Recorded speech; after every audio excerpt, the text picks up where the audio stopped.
Started with today's platinum system event. A little. Here, you there? Ja, men alltså det är ett skumt guys. Let's see. Peter's there. There we go.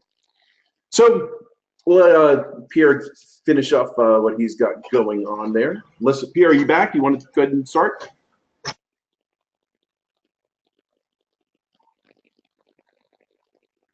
Okay, so let's get started. So what I want to do today is kicking off this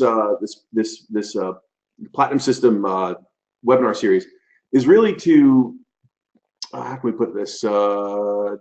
Give an idea to people here what it is that they need to know, what it is they need to do, how they can make their process, their system faster, better compliance-wise. And when I say stronger, what I mean is I really want people to become stronger with what it is that they are actually trying to get accomplished for their patients. The problem that we have in our profession really is more along the lines of everything EHR-wise is pain-based.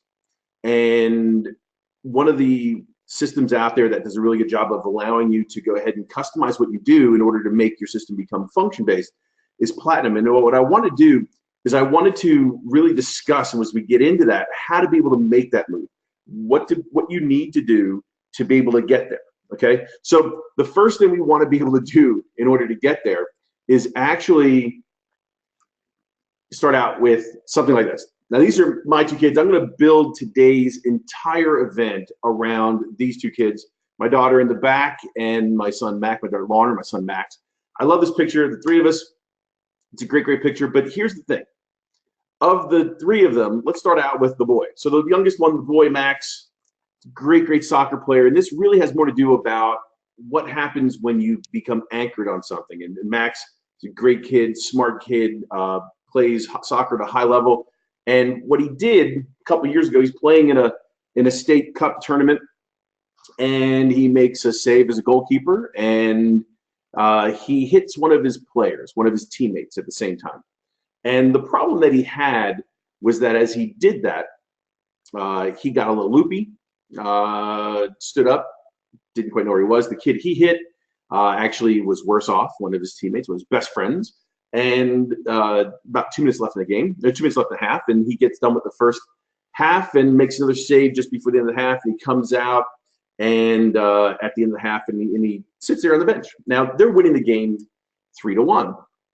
And as the game takes place, as halftime takes place, you know, with parents sitting here watching, no big deal. And this is a kid who, as you can see before, is playing at a regional level, plays for the Olympic Development Program, really, really good kid.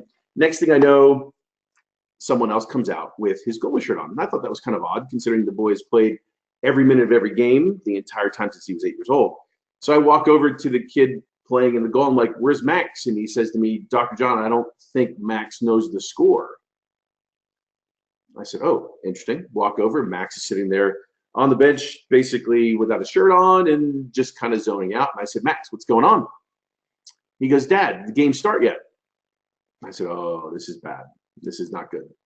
So I took Max and I brought him over to the trainer's tent. And I said, "Could you please take a look at him? I want to cross the other side of the field and grab one of the other parents who happens to be a past ER doctor, now become anesthesiologist." And I asked him, I said, "Dave, I think Max has a little bit of a knock. So can we go talk to him?" Sure. We go over, we start chatting with him. And the next thing we know, he asks Max what's going on. He doesn't know what day it is. He doesn't know what time it is. He's not sick. He's not throwing up. He's not sleepy, dizzy, sick, any of those things. So at the end of that process, a goal goes in, and now it's 3-2, and Max is asking me, can I go back in? I'm like, "No, like, why don't we just talk about it a little bit more?" And then about 5 minutes left in the game, another goal goes in. Now it's 3-3. And he's like, Dad, can I go back in?" I'm like, "No, I don't think so. I mean, yeah, I think it's not a good idea." Now, the whole entire time, Dave, who's this MD standing behind Max, a great guy, holding an umbrella over Max, trying to make sure the sun in Spartanburg in the middle of May is not beating him to death. And he sits there and he, is just, saying, "Can I go back in?" Go back. "No, let's wait a little while longer." And next thing I know, another goal goes in with about a minute left in the game, and his team loses 4-3. Now, you might guess someone's mad at me, and that would happen to be my son, who's mad at me because I would let him go back in. And he says, "Well, Dad, I'm going to go ahead and go back. I'm going to go say congratulations to the other kids. Is that okay?" I'm like, "Sure, go ahead. No problem. Take this water, drink some water. You'll be fine." And he looks at me as Dave's standing behind him, and I can see right past Max, right into Dave's face. And Max says to me, he goes, "Dad, tomorrow's a third place game. Can I play tomorrow in a third place game?" And I'm like, "Sure, buddy, no problem. Go ahead, you can play tomorrow." Now, as I said that, Dave looks at me like, "What are you talking about?" Max goes, "Okay, Dad," and he walks off. And Dave says, you can't let Max play tomorrow. And I said, "I'm not going to let him play tomorrow because you just told me he could." I said, "Don't worry about it. He won't remember. He's fine." So anyway, he doesn't play next day. And in fact, for the next couple of weeks, he doesn't play. And, as Dave goes through, as Dave gets done, triaging Max and everything else, he looks at me and goes, "Man, I don't know how you did it." And I said, "How I did what?" And he goes, "Well, I don't know how in the world you were able to tell Max no the entire time." And I'm like, "What do you mean?" He goes, "In all my years in the ER, one of the most common things we saw was something we used to call double tap." I'm like, "What's that?" He says, "That's when a kid gets 2 concussions in the same game." I said, "Really?" He goes, "Yeah. And the most common thing that happens with a double tap is when it's the child of a healthcare practitioner who comes onto the field and tells the trainer or whatever that the kid's fine, you can go back in." And I said, "Wow. So you guys train on this?" He goes, "Yeah, all the time." Because I can't believe you were able to do that. I'm like, "Well, the kid is only 13, 14 years old. I think it's really no big deal that he doesn't play in a game today. I think having, not having soup for brains is a little bit more important." And he basically said, "Oh, okay, got it. Well, I'm impressed because I don't know if it was me, I could have done it." And I said, "Why?" He goes, "Because the parents are so attached to what they help the child build that it's what they, work for, what they go for the entire time is to help their kid get to a certain level." And this was a big game for them, and they lost the game, and the team basically broke up afterwards as a club team. That's what happens sometimes. So the moral of the story is not the fact that he did or didn't do anything. It's the fact that at some point in time, you have to separate yourself from what you've invested in order to go ahead and have the best outcome. Now, as we talk about these things, I know a lot of us are sitting here and go, "Well, John, I have really good notes because I've spent hours and hours and hours and hours building them and creating them." And what I want to say about that is it's not about you build it or create it. This is really more about what it is that you have and whether or not it's actually the best thing. Does it make you faster, better? Does it make your patient stronger? And the reason why I say this is because currently, most chiros, if I ask them what system they're doing or what system you're using to create notes, or not just EHR system, but what system they do use to create notes, it's usually pain-based.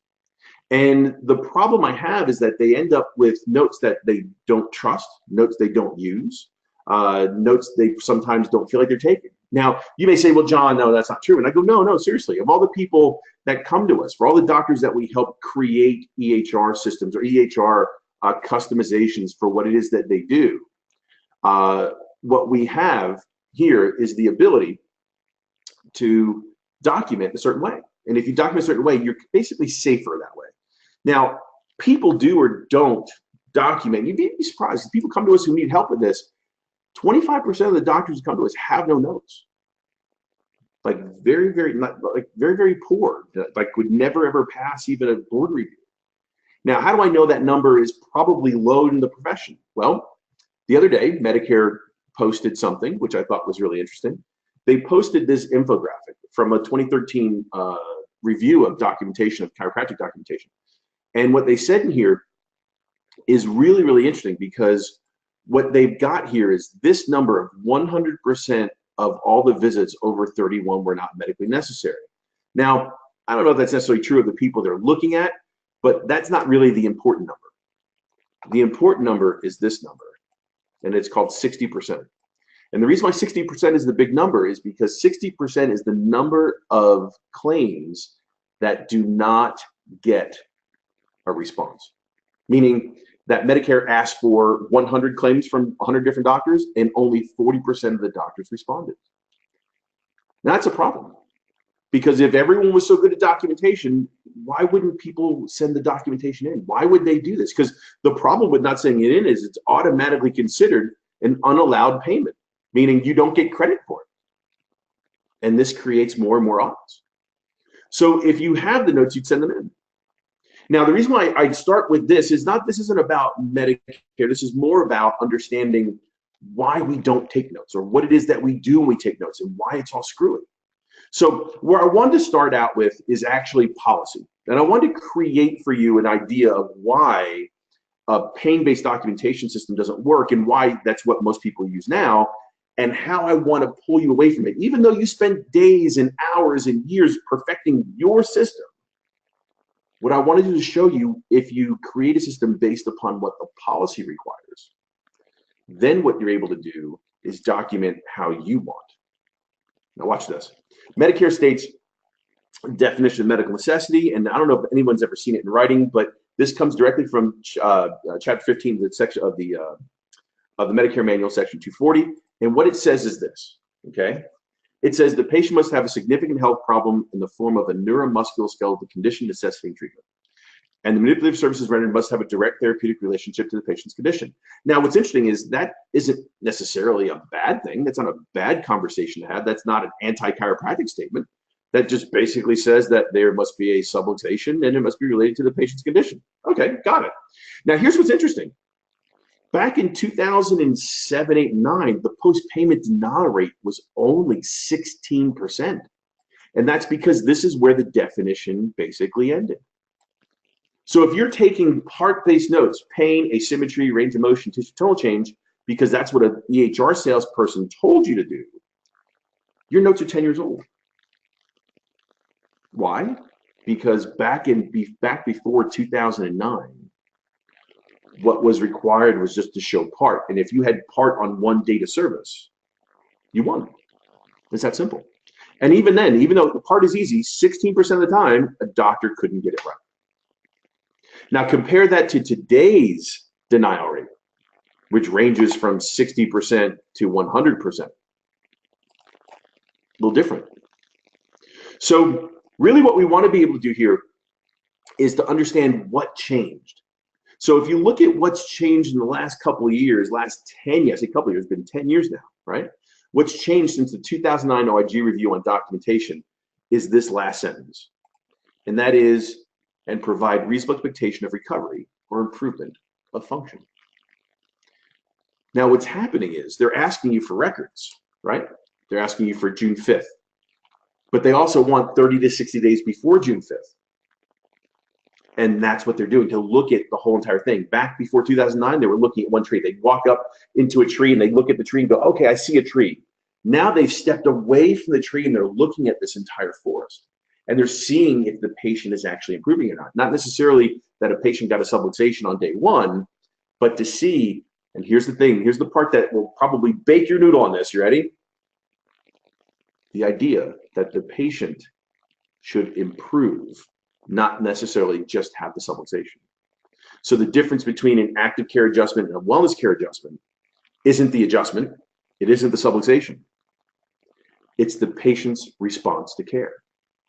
And that's the reason why the whole idea of function is more important, because now I'm going to ask you a question. If you're like me in chiropractic school back in the 90s, whenever that was, if I were to ask you, I mean, just like me, you know, did anyone here ever really say to yourself, sitting in orientation the first day of chiropractic school going, man, I can't wait to take my next documentation class? No one ever said that. What they did say is, I want to help people. They also didn't say, I want to get people out of pain. So that's the reason why the whole conversation about pain versus function, as we look at the actual word function here, that's the important question. How do we actually use our EHR system to take notes that matches the way we think? Because we all know when we get to meet somebody out in the field, we say to ourselves, say to somebody, hey, listen, you really don't walk correctly. You should really come see me. You know, especially the super mom, 34 years old, 3 kids, but a history of 2 car accidents. And you see you're walking the mall, you really should come see me. You look like you're in a lot of pain. And her comment to you is, well, I'd love to, but I can't. You go, well, why? because they don't have time. Now, it isn't because they don't have, you know, an issue with pain or don't have an issue with trying to get better. It's an issue of time. And because it's an issue of time, it's not pain anymore. It's time related to their ability to function, because when they do lose the ability to take care of their family, that's when they'll seek help. So wouldn't it make sense if your documentation matched that thought process, which within Platinum is easy to do? Now, when I say can't get my laundry done, that's the question you should be asking, because we all know if you have low back pain or neck pain or something like that, the question isn't how long do you have a neck pain or those things. The question should be, and you should write this down, because here's the question you need to ask the patient at the very beginning. Now, granted, what we're talking about will not help your patients tomorrow, only your new ones, because you've already infected your old patients with pain-based thinking. That's why you have Medicare patients you can't get rid of. But let me put it this way. If your current patients, you start with this tomorrow and you ask them, Mrs. Johnson, what can't you do today that you could do before you hurt yourself? That's truly the question. What can't you do today that you could do before you hurt yourself? Why do we want to know that answer to that question? Because now I can create a documentation system, style, process that allows the patient to improve based upon their functional loss. Now you go, but John, isn't pain also function? And I go, yeah, it is. But let me ask you this. Have you ever fixed someone's range of motion in a couple visits? Have you ever gotten rid of someone's pain in a couple visits? The answer is yeah, of course you have. Yeah, I know you have. Why? Because in my 14, 15 years of practice, I did the same exact thing. But let me ask you this. If you gave someone a treatment plan to use all 30 of their visits with their insurance to get rid of their headaches, once their headaches were gone in 3 or 4 visits, what did you write down? I mean, if their pain's gone at that point in time, your good notes are actually going, if they're really, really sensitive to the patient's improvement, your good notes would actually do what? Prove the patient wasn't getting any better anymore. That's because those types of situations where we have pain, pain-based and range of motion-based documentation, which is, 10 years old now, you have percent improvement over time. Okay? And if we have percent improvement over time, the problem we have with that is that in these situations, max improvement is extremely quick. So if you told someone that they needed 30 visits and that 30 visits was to end here, and you expected their improvement to get to that point, but in actuality, they keep hitting it's zero pain, zero pain, zero pain, zero pain, zero pain, zero pain, zero pain, zero pain, zero pain, and then you release them at the end of their insurance coverage. What did we do there? Do the notes match the case, or does it leave you open? Or is this the reason why we have a problem with responding to documentation requests? Now, let me ask the question differently this time.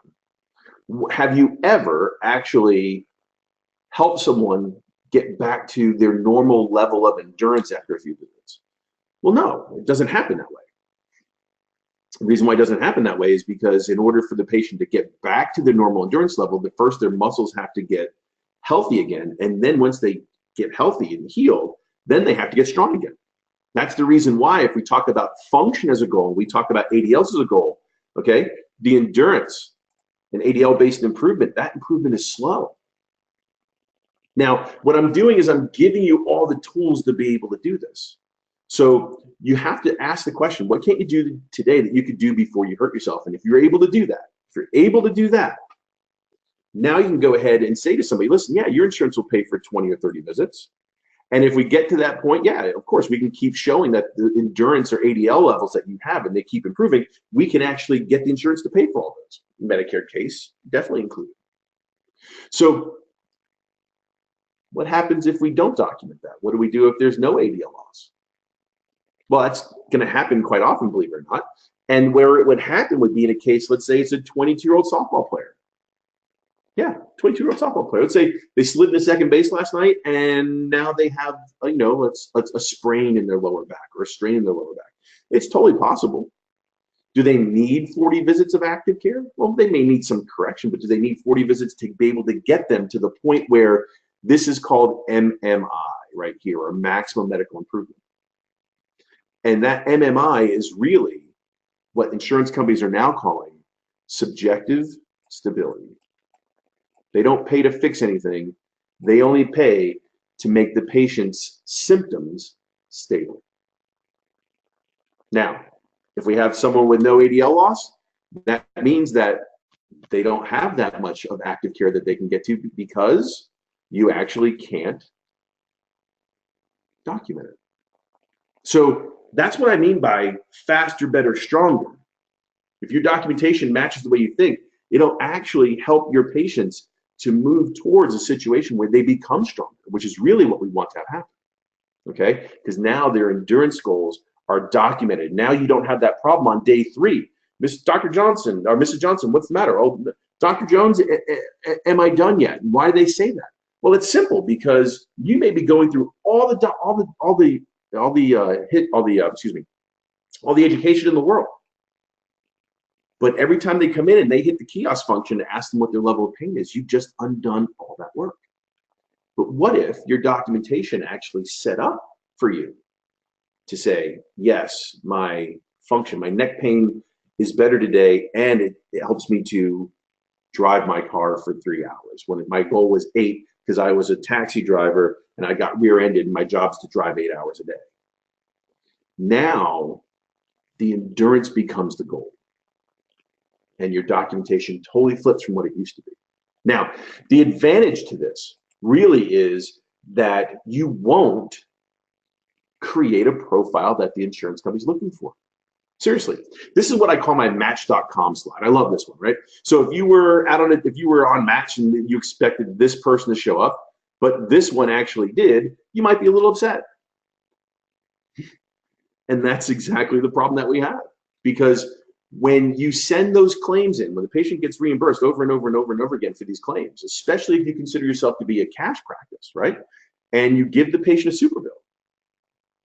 This is what the insurance company sees right here. They expect this, but when they get the notes, they don't match anything you just sent. And now the patient doesn't get reimbursed.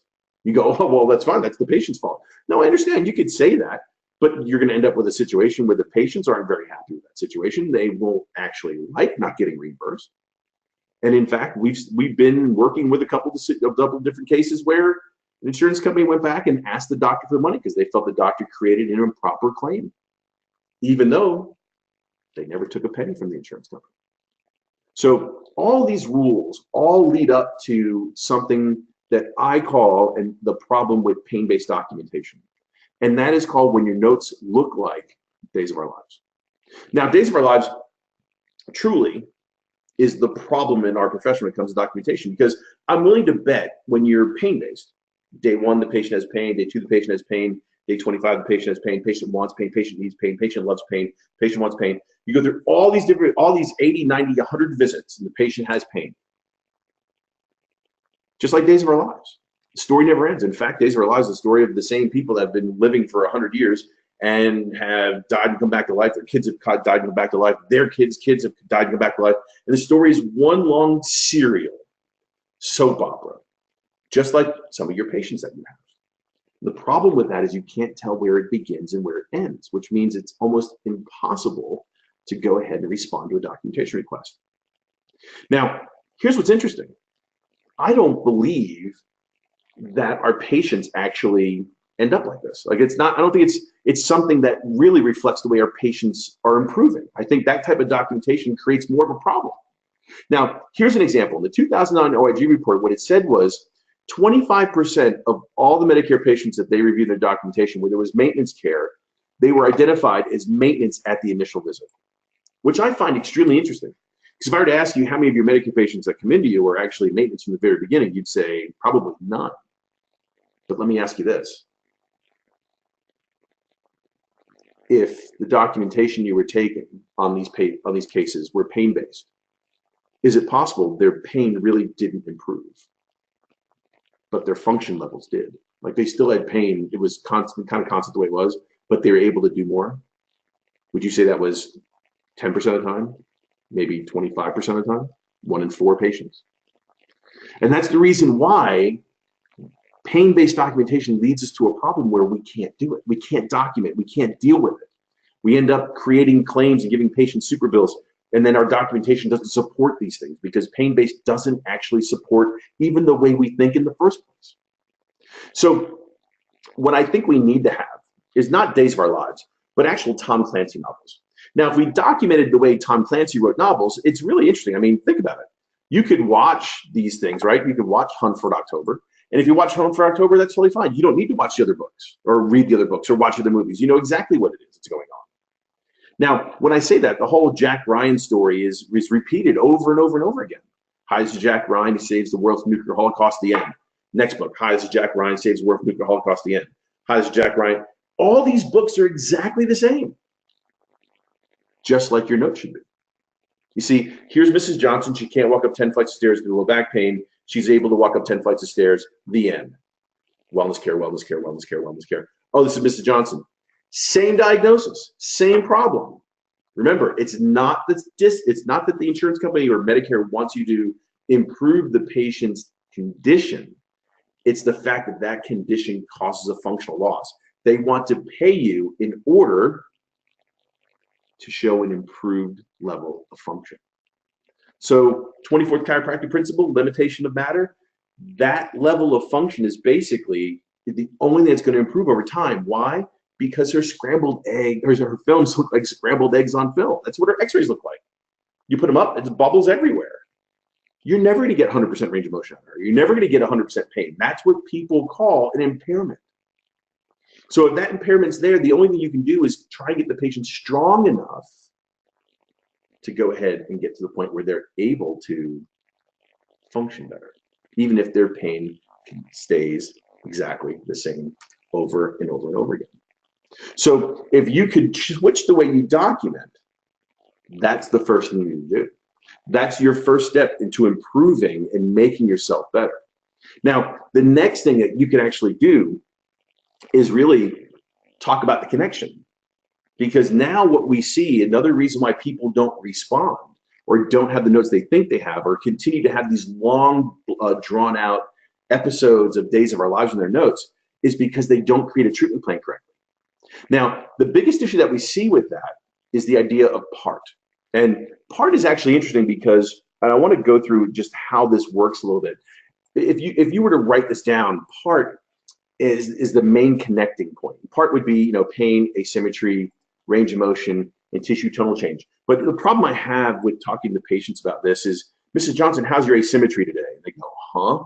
And it's almost as if when you say things like, what's your patellar tendon like? And they're like, what's that? What's your knee joint? Oh, okay, I got that. So if you were to switch these words around, it'd make a little bit more sense. So what I would like to do is actually change the words.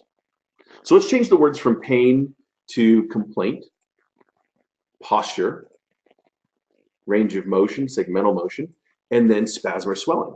And if we're able to do that, now we can create a diagnosis for each one of these things.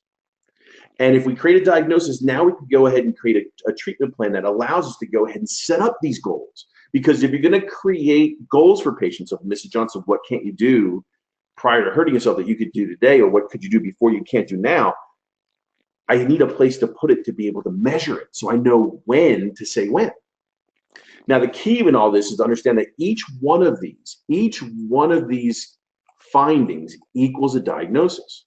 Now, this is the new thing in ICD-10 that I'm seeing in reviews, and this is one of the things that you can actually do when people say put macros together. And I'm going to explain it like this: when you were in high school, and someone asked you this question, it's the slope of a given line, and you said, I don't know. And if you just wrote down the answer of -31, you probably not get any credit. And the reason why you wouldn't get any credit is simply because you need to show your work. Now, diagnosis codes have really, really changed. It's all about showing this information now. It isn't like it was in ICD-9.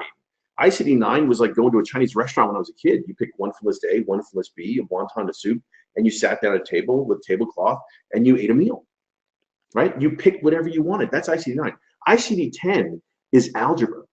It's this right here where you have to show your work. Now, you can build this in your system to make you faster. If not, then you have to remember all of these things because you have to even know where to get this information. Okay, so the first thing I do about getting information is realize new rules of diagnosis codes really are this. They're not chosen anymore. You don't just choose them. They're exhibited, viewed, and reported. Exhibited meaning you get them out of a test. Viewed meaning you get them out of an x-ray report. And reported meaning the patient tells you on an intake form, okay? All these things, you must show the background work for all of these codes. You have to say why. The whole idea of what we used to see was this test was positive, this test was positive. If I were to ask you what does positive SLR and positive Valsalvas with leg pain mean, it doesn't mean anything. You can't write a diagnosis code anymore. In ICD-9 you could, but in ICD-10 you can't. So in ICD-10, the reason why you can't is because you have to write down where that diagnosis code is showing up as a sign within the test itself. So is it thoracic? Is it thoracolumbar? Is it lumbar? Is it lumbosacral? So all these ICD-10 codes have all changed now, not just from 72.52 or something like that to now I have to tell in my documentation exactly where this takes place, what this test means. Now, if you do it correctly, it makes your life easy because now you just prove the diagnosis codes. And this is really important if you're doing any level of personal injury. Because if you're doing personal injury, this is where you get credit for your physical exam. It isn't just saying, I have a positive test. Having a positive test really doesn't help me at all. I need to actually have this information to prove each one of these diagnosis codes. Okay, so let me go through how this would work in part and give you an idea how it works, right? So in part, I could say, the patient has a complaint in the area of the spine. We can use that diagnosis. And then if we have asymmetry or postural problems, I have a postural deficit. That gives me the diagnosis there. And if I have spasm or swelling, I can say I have spasm or swelling in a certain muscle area, right? That's spasm in the back. And then if I have segmental joint motion, that's N99.03. Perfect. So that's our segmental dysfunction. That's how it's supposed to be when you write it out in your notes. Not just I found these things. You have to tell me what you found and what it's related to diagnosis-wise. Okay, and then if you're talking about global range of motion, right? Global range of motion would be stiffness of joint. Now, if you had all of these, the reason why they're important is because when you go to build a treatment plan, now you can tie each one of these findings to a goal. Now, one of the big things that we see, and this is an example of a treatment plan, one of the biggest things we see in a treatment plan is that they're written in paragraph form. And if I were to ask you, how many of the people here have an issue where they have the same level of CPT coding over and over and over again, like the same 9940s, 9941s. They do it the same thing every time, the same exact process. If I were to ask you, I'd probably say that 70% of the people we talk to in seminar have an issue with using the same codes over and over again. And the reason is because their treatment plans are not written correctly. Now, in this situation here, we could have all of our treatment plans tied together where each of our goals are a mix of short and long term. Why do we want short and long term? We want short and long term so that we could go ahead and change codes as we go. So watch this. We could even create this where our N99.01 and 02 are tied to 3 times a week, 4 weeks, but we want to make the VAS scale go from 9 to 2. Now that would mean that we would start out with a 98941 for a little while, for 98941 for the first month or so, and then these things would actually resolve as it relates to medical necessity for the improvement of function. And we'd go from a 4.1 after a month, we'd go down to a 4.0. That's how you're able to change. And if you don't actually write each one of these as goals like this, it becomes impossible to know when to say when. I consider this right here. Here's where your goals go. I consider your goals right here to be the altimeter to your treatment plan. Altimeter meaning after the parachute, the most important piece of equipment that you use when you jump out of a plane is your altimeter to say when you're going to pull the ripcord. The last thing you want is jump out of the airplane going, wow, man, the ground's getting really, really close. You want to know when I jump out of the plane, when I get to 8,000 feet, I'm going to pull the ripcord. You want to know this in advance. That's the whole point of using these things. And the problem with pain-based documentation that's out there now that most people use is that these people don't have a linear improvement of their symptoms. It's they're up, they're down, they're up, they're down, they're 6, they're 9, they're 4, they're 2, they're 0, they're 0, they're 0. And even if you're doing pain-based and you're touching a body part, at that point in time in the EHR system, some of those systems like that, you're doing that. Next thing you know, they're talking about their big toe and you can't actually tie it back to what you started with in the first place. Your documentation becomes an absolute mess. So remember, the whole point of this is to be able to create for yourself a plan on how to be able to go from active care to wellness care. Now, this process, like I said, you can do this for each one of your goals. And if you do this, now it becomes easy to go ahead and transition from one situation to the next. Now, what I want to do next is say that this works, and you may be able to do it. But once again, going back to my son Max's story, you've been doing it. Maybe you have created it, but I want to transition to my daughter. Now, my daughter, who I absolutely love, she's the light of my life. She is my favorite daughter ever, my firstborn, my sweetheart. But here's the thing about her, though. She made the funniest statement ever. We were at Disney one time, and this is a picture of when we were there, and I love this about her. She says to me, when she was about 8 or 9, and she says, Dad, tomorrow's Disney. I'm like, yep, we're ready to go. And we're sitting at the hotel room the night before, and she's like, Dad, I'm ready. So what are you ready for, Lauren? I'm ready to go ride Dumbo. I go, really? Dumbo, that's what you want to do? Yes, Dumbo. Okay, Dumbo, got it, okay. So at like 4 o'clock in the morning, she's jumping on the bed screaming Dumbo. Okay, so we finally get to the head of the line, and we get through, and she takes off down the middle of Main Street USA in Orlando, and she's screaming the entire time, Dumbo, Dumbo. And she's running, she runs up, she runs to the left of the castle you see here. She goes through the castle, makes a little bit left, and then she ends up in Dumbo.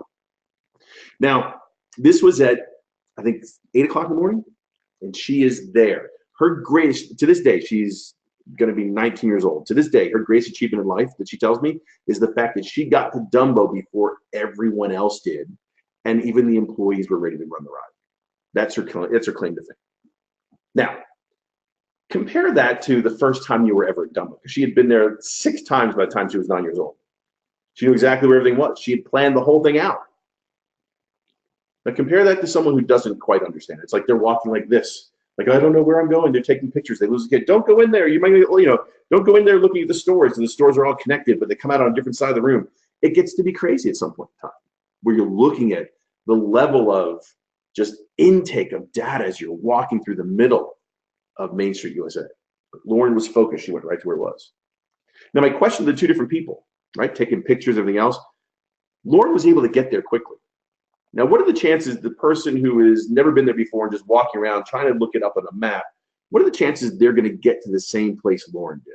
Well, the chances are decent because it's basically one big circle, but how long is it going to take them to get there? That's the question. So you may be able to get to the point where your documentation is decent, but my question to you is, are you fast enough? Now, when we talk about notes, what we want to do is we want to make them easy, right? Quick, easy. What are notes for? See, notes are to prove necessity, or they show progress and all these different things, measure improvement. Yeah, they're for all these things. But what is required? That's the question. What's the requirement? So if you look at the requirements of what is actually required, people say, oh, I need part-based notes. Well, here is the actual reference. And we'll see here from chapter 15, a word called the initial visit, right? This is what's required initial visit. Here is part right there. Part's right there. So is part your base set of notes? The answer is no, it's not. In fact, the fact you found a subluxation, patient comes in with a condition, yeah, that happens on day 1. And yeah, I say subluxation on day 1, but here's the reason why it's not the same. Because now it's not about you finding subluxation like it was in 2005. It's about you telling somebody what type of response the patient got from the care that you were giving. That's the difference now, because today in the manual, it says the SOAP notes are S for history, O right here for this, assessment, and P for pain, or plan, excuse me. So that's our SOAP. So the patient's issues that we're dealing with here are different in daily notes than they are on day one. So a part-based notes really doesn't tell me anything. Why? Because of one thing. And the question is that we have to ask, where do most notes fail? The answer is because they stop comparing the patient's response from one visit to the next. It's always about findings-based documentation. How much CRAP can I find and throw against the wall? That is the issue. That's the entire problem. It's not about that. It's not about how many subluxations can I find. It's the patient's response to care. That's the question. So as you look at the OIG's example of a decent note, all this stuff, the entire thing is all one big findings-based issue. Even then, part of the issue at that point in time is even if they decided to overlook all the mistakes and find all the different stuff, a lack of a proper treatment plan on when to be able to get out of care is exactly the reason why we fail. So it has nothing to do with how much stuff can you find. It has to do with the patient's response to care and when I'm going to say when. Documenting. That's when they say they want measurable proof. That's what we're talking about. So if you have a note that basically this says basically the same thing, and it's a million times shorter, and it gives us the same exact outcome as all the other stuff that you had to press in before, you could say, you know, the patient states low back pain complaint, interferes with their ability to change position, sit to stand, able to perform. Today's analysis shows the patients reported significant change in their level of symptoms, capacity to change position sitting and standing from 0 times a day to 4 or 5 times a day without pain. And this can all be done within the kiosk at Platinum. The patient enters it. So believe it or not, the subjective component, the patient fills out. Now, if you did that, yes, chief complaint, and it changes since the last visit, exactly where it needs to be. And then from here, the doctor fills out the objective, right? Upon examination, the patient presents with decreased range of motion, right? And decreased range of motion left SI joint. Today's analysis shows range of motion, or decreased range of motion, or presented with. Today's shows that the patient's range of motion is improved at the joint level with decreased number of muscle spasms. Okay, all these different things. It was decreased than what it should be, but it was improved compared to the day before. Number of spasms palpated went from 8 to 4. This is all what you do on your daily note. Okay, so the subjective component actually comes from the patient filling out the kiosk. It's function-based, not pain-based. Function-based to match the way you think. The second thing is now the objective component is something that you type in or enter in macro-wise. And then the rest of it, as far as the assessment, is all going to maintain itself in your regular adjustment button.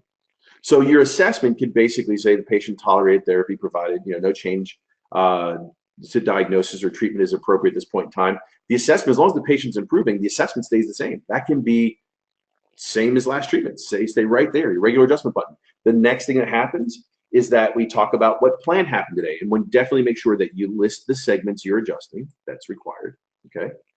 And now if you're adjusting off of x-ray, the beautiful component is this basically stays the same with the signature at the bottom that's electronically signed. So now, believe it or not, in a daily note, I'll take you right back to the beginning of this one just to show you real quick. The patient fills out this component. This is the patient. The doctor fills out this component, and this part stays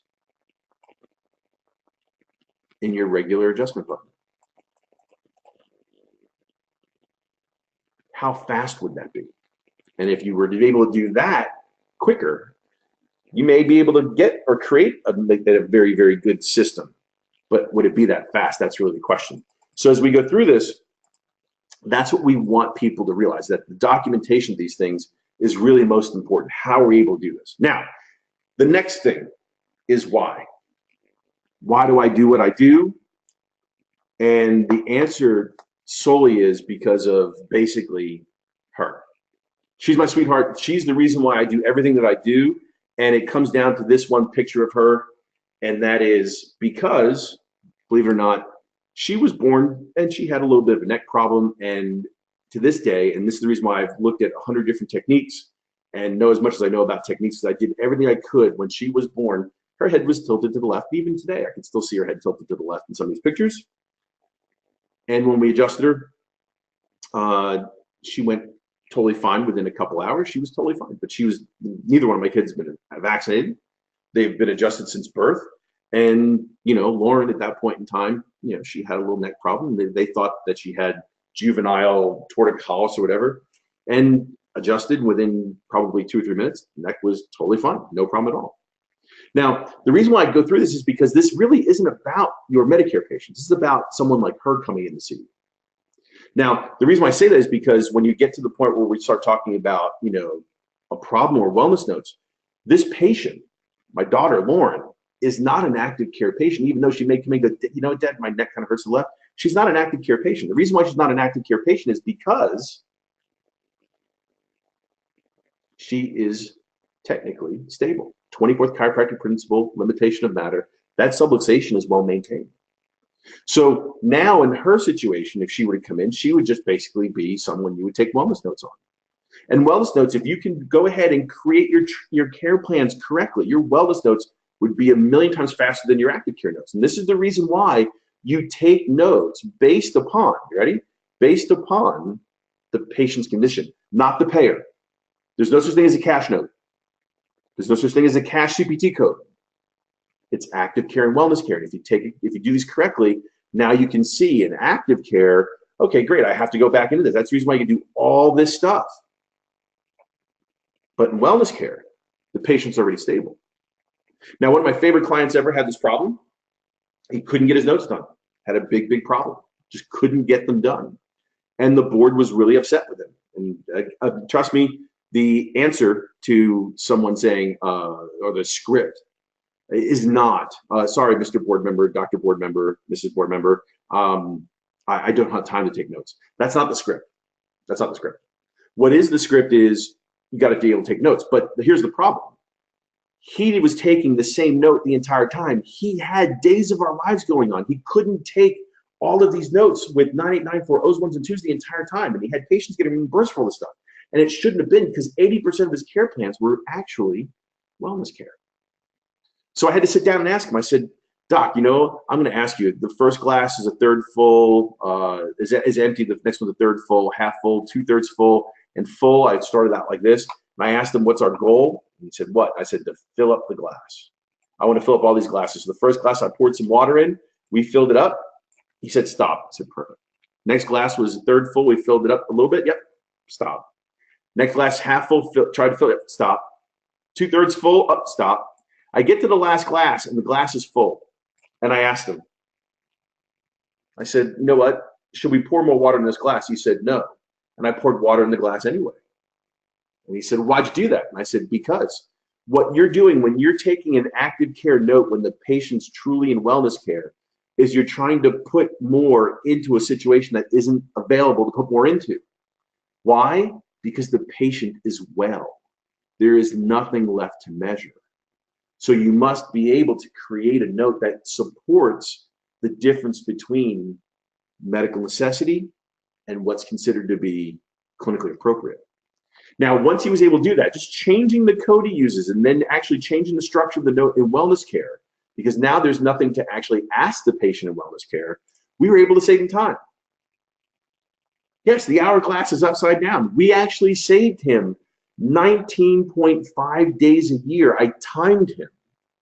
Just by taking wellness care notes, the guy seeing 1,200 people a week saved him 19.5 days a year of not having to take an active care note on every visit. Now his patients are in wellness care. There's nothing to ask them. They're still stable. Now, when you go through this, wellness note is really, really simple. Patient presents with no loss of function today. Okay, not related to their activity of living. Patient does report a subclinical complaint of headaches, but that does not inhibit their ability to function, period. Patient presents with well-maintained and stable subluxation findings, which is the reason why you adjust someone in wellness care, because they do have subluxation findings. But once again, remember, this is about the patient not responding anymore. They're as good as they're going to get. That's why they're in wellness care. The diagnosis of Z00.8 is there. That's the diagnosis you use, not, and this is, by the way, this is not for Medicare patients, but this would be for self-pay and insurance pay, regular insurance patients. And then S890, once again, this is definitely not for Medicare. This is something else here. But the S890 goes there, and then you actually say what levels you're going to adjust, and the patient to return PRN in 2 weeks. Pro nada. That is a wellness note.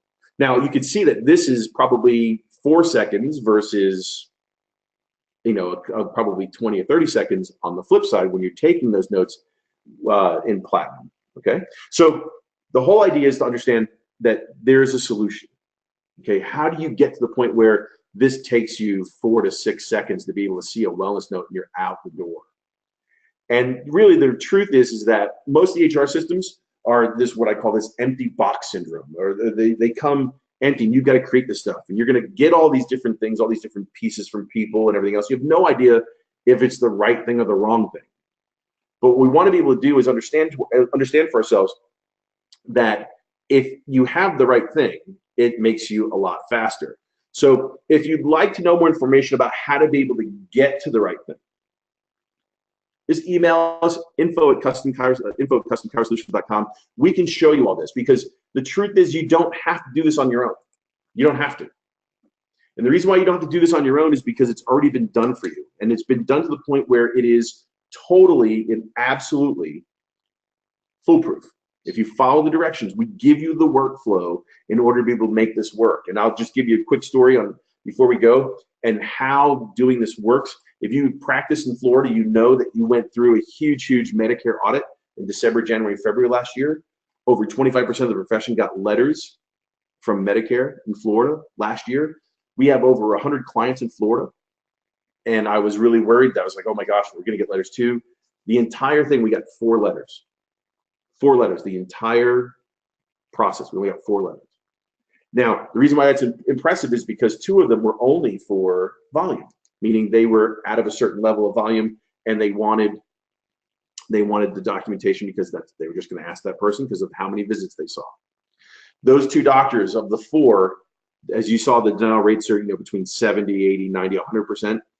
The 2 doctors that we had got reviews of 100% and a 5% underpayment bonus. They had a 105% approval rate. The other doctor, the 3rd doctor we had, got an 80% approval rating initially, and then appealed and got the other 20%. So that's 3 doctors with a 100% Medicare post-payment denial rate, or post-payment approval rate, 0 denied claims at all. Next guy made some errors. They kind of took notes that were not necessarily within the realm that we started with him, but he ended up with a 60% approval rating, and now we're just in the middle of his appeal now. So this process works. And it works to the point where it takes all the time off of you, and it makes your life a million times easier, because now you have a process in order to be able to get done faster, make your notes better, more compliant, and also now the process equals the documentation and when you're trying to teach your patients, and that way it all flows together to help get them to become and document them being stronger. So that's it. That's all I've got. I know Pierre had some questions for us. That's the question. You got questions for me? Any question for Dr. Davila? I don't see any question on this. So everything was very clear and very well done. So we'll just wait 5 seconds. I don't see any questions. So thank you very much, everyone. And thank you, Dr. Davila. And that was a good webinar, and hopefully everyone enjoyed. And thank you very much. Goodbye. Yes, you got it. Take care. We'll talk to you soon. If anyone need any help, just let us know. info@customcarsolutions.com. We'll get back to you. Thank you.